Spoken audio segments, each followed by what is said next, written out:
Please help me welcome up Reverend Uki McIsaac. Thank you. Good morning, everyone. Good morning. And happy first Advent. It's okay.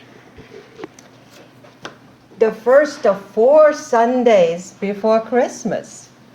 See, in Germany, obviously I'm German, you can probably hear that. We celebrate this time of awaiting. Even people that are not that strictly religious. We have a wreath with 4 candles. And today the first candle will be lit. And so it attunes us to that coming. And isn't the story of how the Christ, little Jesus was born, isn't that a beautiful story? I always, as a child, related so much to it in this little crib in poverty surrounded by animals and with this bright star or comet above directing others to where this miracle was happening. So it is a beautiful story. And story is the topic of my talk today. So story is a way that the great masters and teachers have always taught us, yes? Very often stories carry the oral traditions, even before anything was written down. And we all remember stories. Have you been maybe to a seminar or a presentation and it was all very valuable and you tried to remember it all, but the one thing you absolutely remember are the stories? Isn't that true? Mm-hmm. They speak to the innermost self, that archetypal energy within us. So, what, however, are the stories we tell ourselves as to who we are? See, so often we get caught in the stories we create about ourselves. There are so many influences, ancestral, family, society, the culture you were raised, perhaps even the geographic identities. And so things then happen in life, and we develop this place of where all of a sudden we identify with our story. We think, I am my story. Well, to some extent that can be helpful, and it can also be very limiting, because it gets caught in the material and in the interpretation of what happens. And so before we know it, we can perhaps feel like a victim. Don't we all know at least one professional victim? Be honest, yes?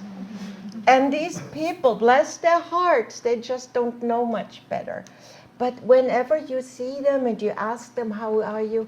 Oh, and oh, if you just knew. And they start telling their sad story. And please understand, I'm not discounting honest sharing of what's truly happening in one's life. No, it's that over-identification and that blaming the world and everyone else for what is. That's not very helpful, is it? Because you know what? It creates more of the same, doesn't it? People that are very fearful of certain events, darn it, things happen to them.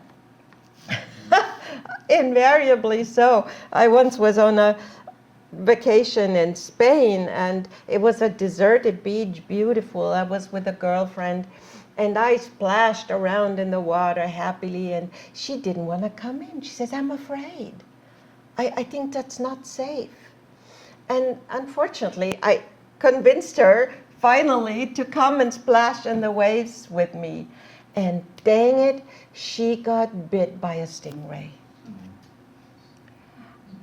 It was almost as if she had sent a message out to the universe. I'm so afraid of bad things happening, and bingo, the universe delivers. In that way, we do become co-creators, don't we? But it's not so easy to own that. See, it's easy when we co-create something really happy, abundant, blissful. Yeah, I did that. Woo-hoo. But we're not as forthcoming in claiming our co-creation facilities when it comes to not so good things. And part of what creates our story is these personalities that we all have inside. I don't know about you, but what you see here is not one person, it's a whole committee. And that committee has a very critical self. That critical self typically has been originally brought about perhaps by a critical parent or another person that, well-meaning in their intention, just criticized and corrected and therefore discouraged a lot. See, the nasty thing is, after some years, we don't need that person in our lives anymore because that critical self has become part of the committee. But we have, thank God, we have a lot of other beautiful, I call them sub-personalities, or a friend of mine who does this professionally calls them the secret selves. So we also have a magical child inside. Yes, a creative, playful, beautiful child. There may also be, of course, a wounded child. So we are encouraged to be present to these different aspects of self, perhaps encourage them into a dialogue, but not exclusively identify with just one part of that. The ego, of course, plays a big role in that. I call my ego the monkey mind. It just goes yakety, yakety, yakety, yak. It is so hard to quiet that monkey mind. And thank God there is meditation as a regular practice. That helps me to step just a little bit away from this endless chatter. Meditation creates a gap, even if it's a tiny gap. And it allows us to not over-identify with the thinker. Because once you know you're the thinker of your thoughts, or the feeler, if that's such a thing, of your feelings, then there is that little gap, right? And so we get to feel the true self inside, that wise self.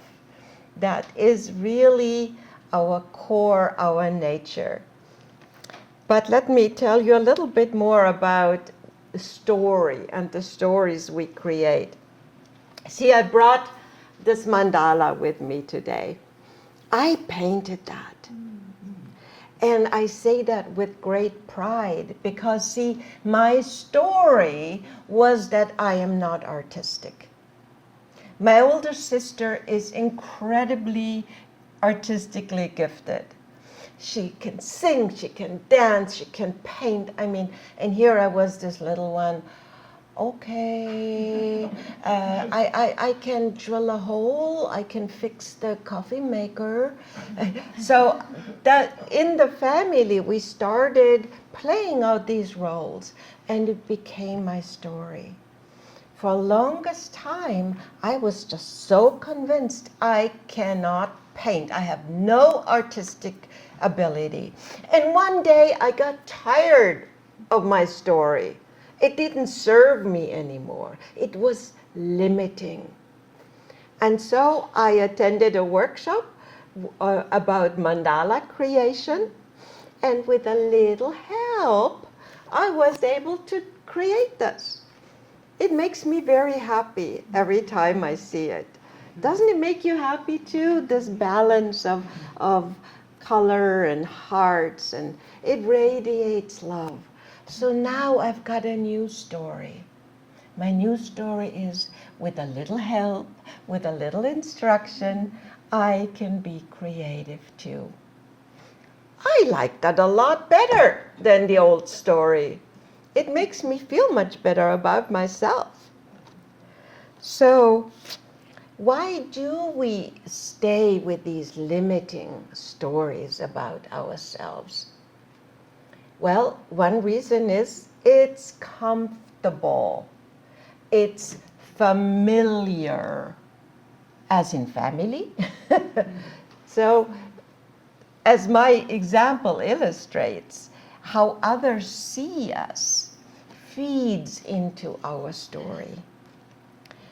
And it takes a lot of awareness and willingness and guts too. Yeah, it takes guts to question that story.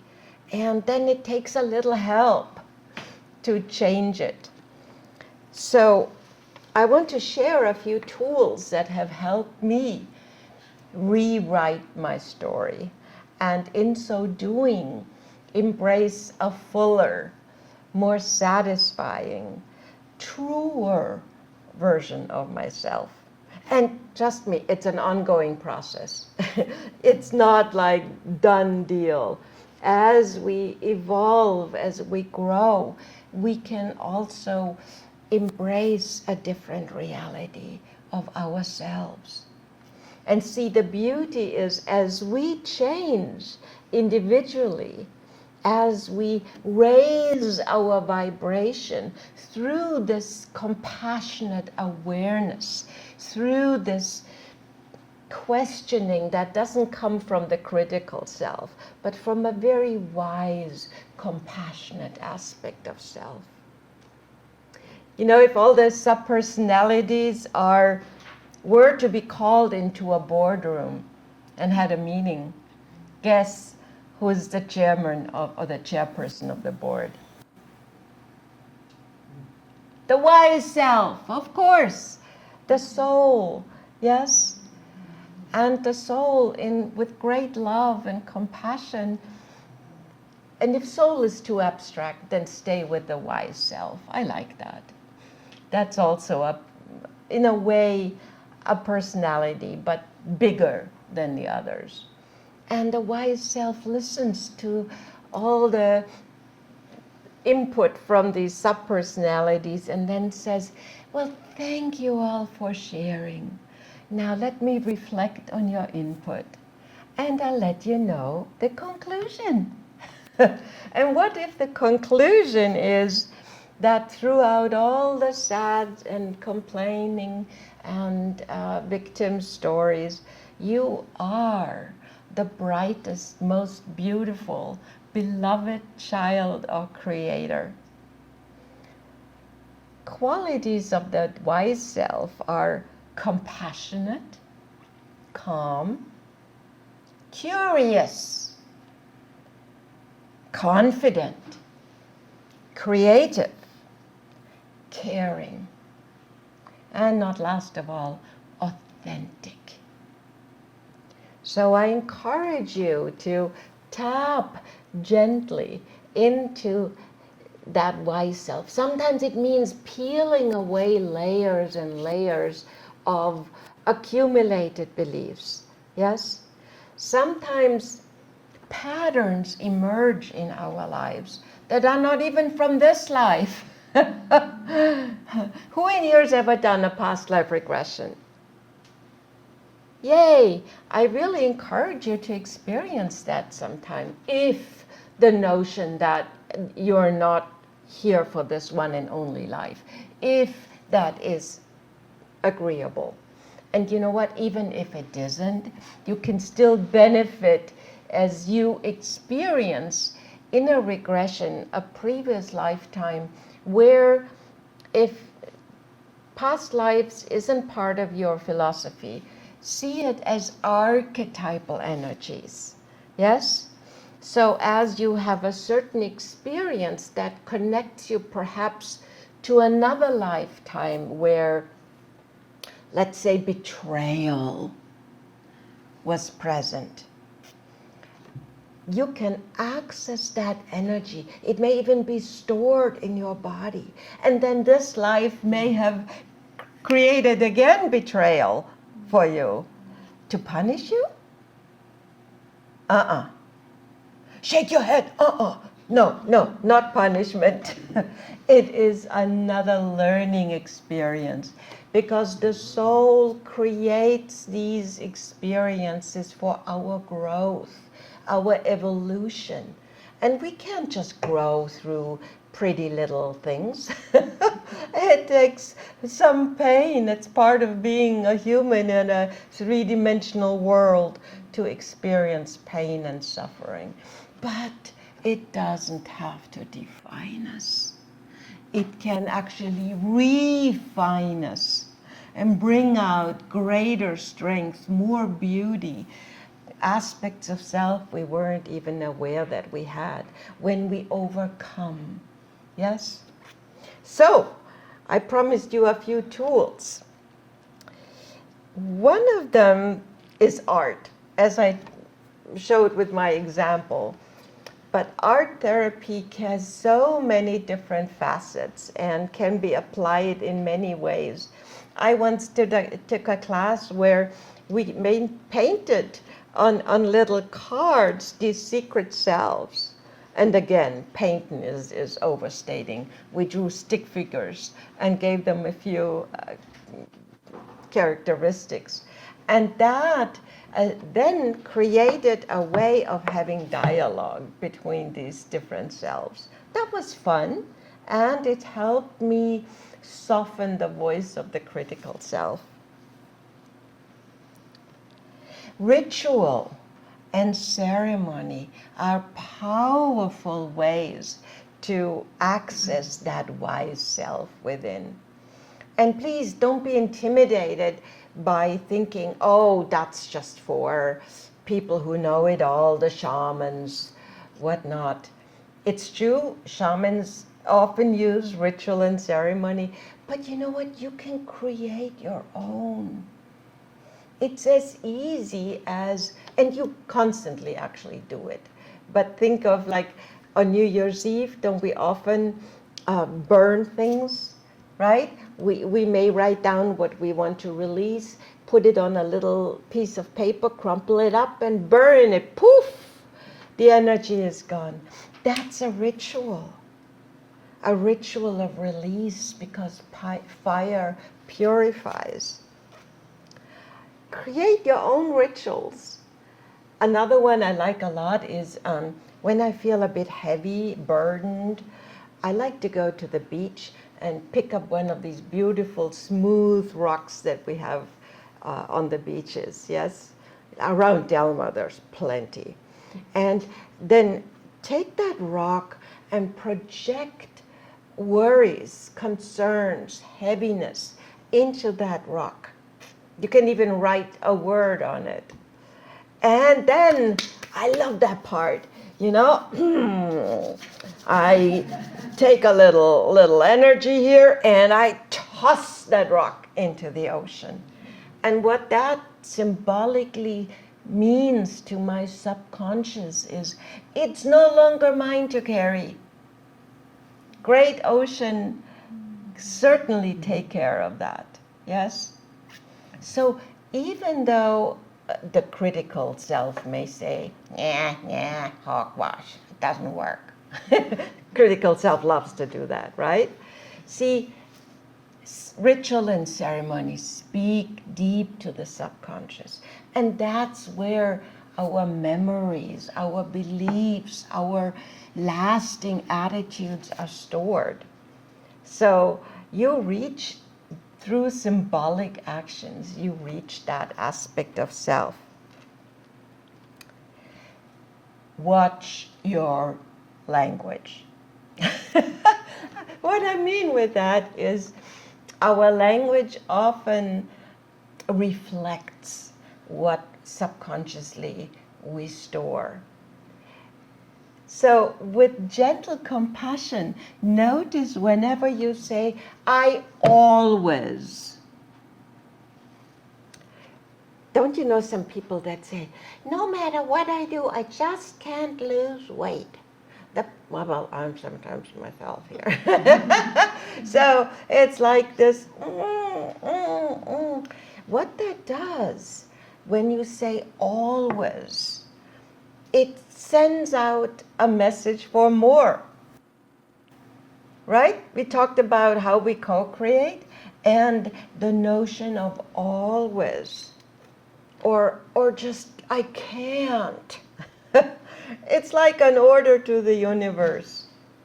So watch with compassion your language.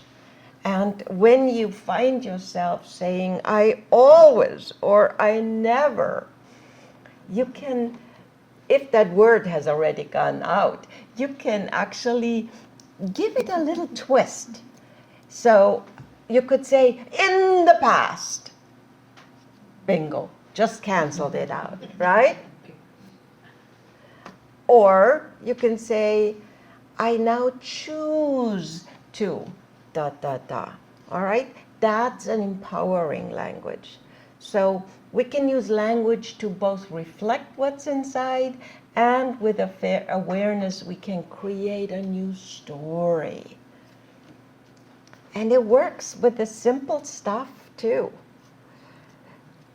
Journaling. Journaling is such a valuable tool to create more self-awareness. And in the process, if you do it in the morning especially, there is still a part of you that's sort of connected to the dream world, yes?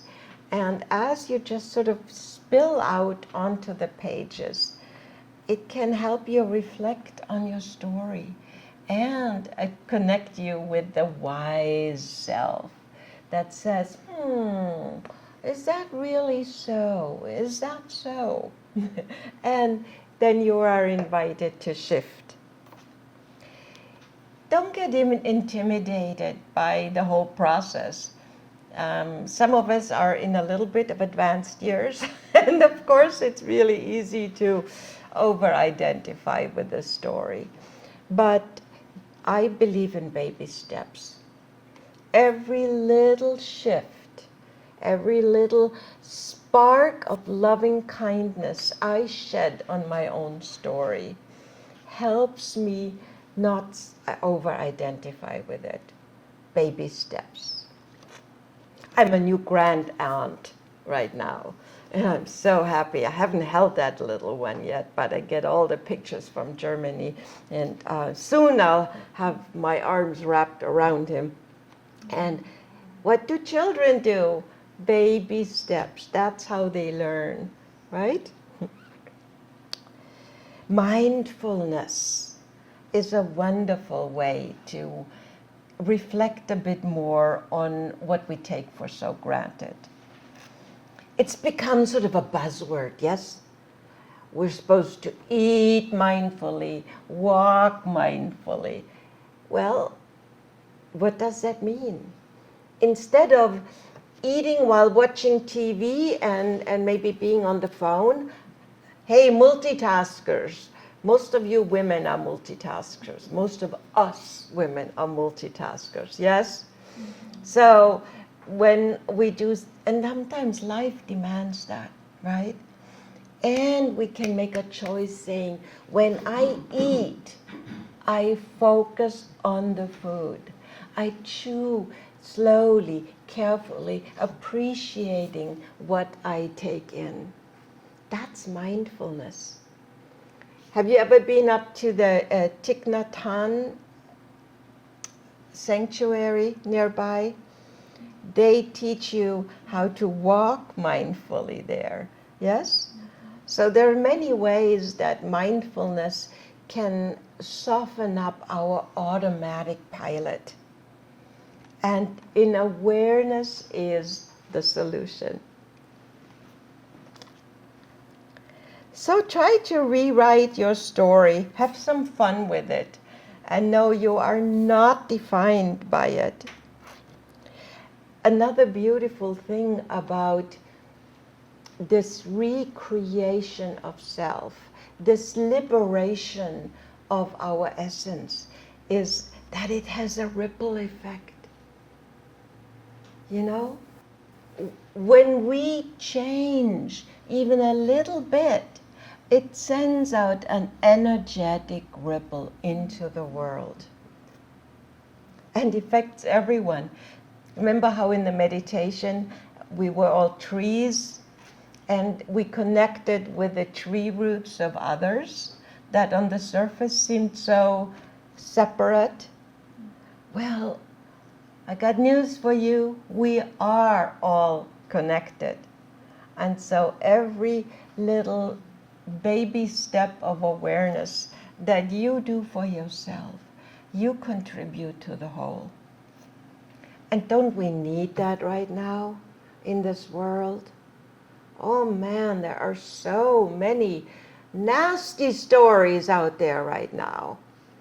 And the more we are exposed to the media, the more we become quite literally prey to those stories. And I'm not denying that there is a lot of suffering and pain and war in the world. That is true. Can we also have a different interpretation? And that's not painting rosy. I have so much respect for the young people that in the movement of Fridays for Future, they're going on the streets all over Europe. It's huge. So on Fridays, the kids don't go to school. Well, some do, but some go on the streets and they are protesting. They are demanding we take better care of our earth. And they want to alert us to the danger of global warming. See, these kids, they buy into a story of empowerment. Yes? It started with this little 13-year-old Swedish girl, Greta Thunberg. Have you heard of her? Mm-hmm. She started this whole big movement. What did she initially do? She sat down with a little sign in front on the steps of the parliament, I think Sweden. And soon others came in, and now it's a worldwide movement.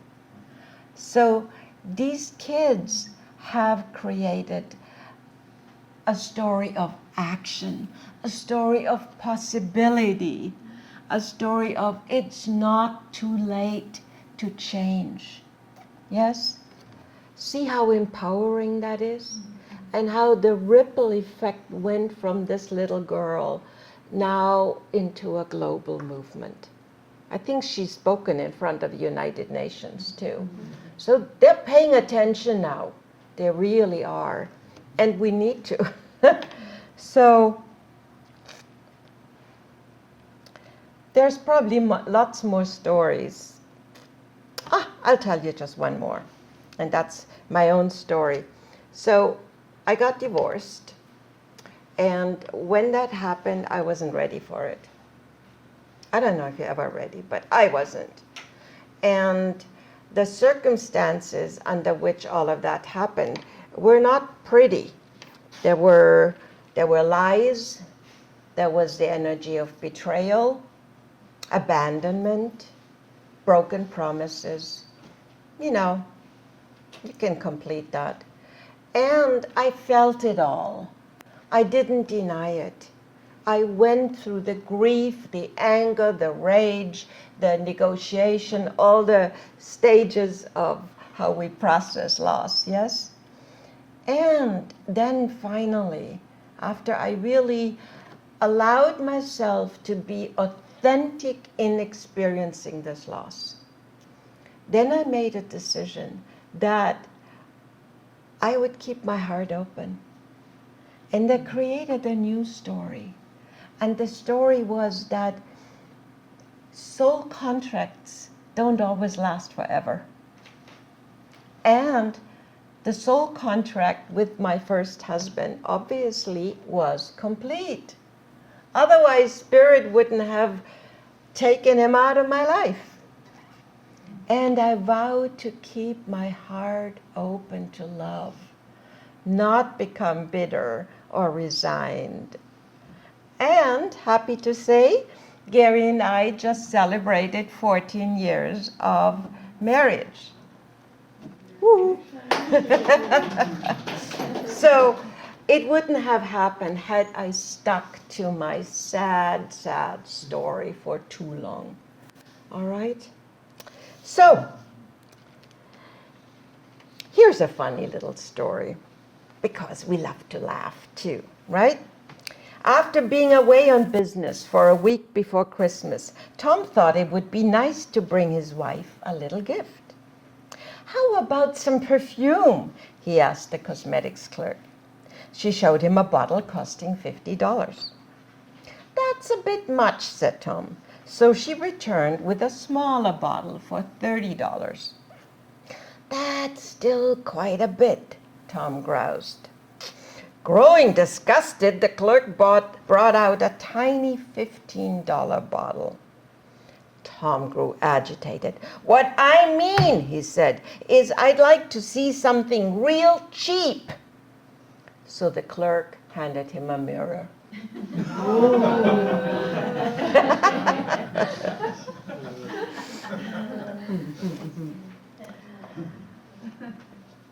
And we all know about the story of Santa Claus, right? So when man is young, he believes in Santa Claus. When he grows up, he doesn't believe in Santa Claus. And as he gets older, he is Santa Claus. All right. I want to leave you with a beautiful quote by Mariam Williamson, that beautiful teacher that sometimes even comes into our neck of the woods.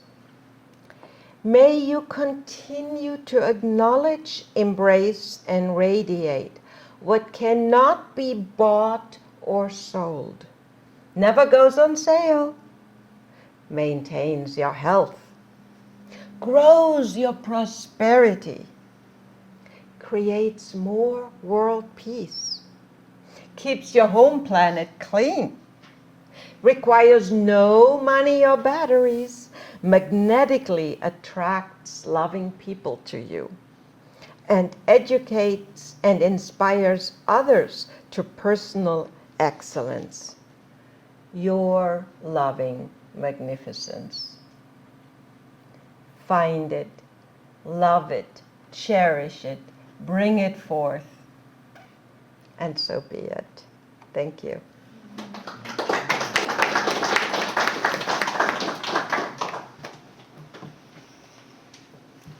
Thank you, Reverend Uki.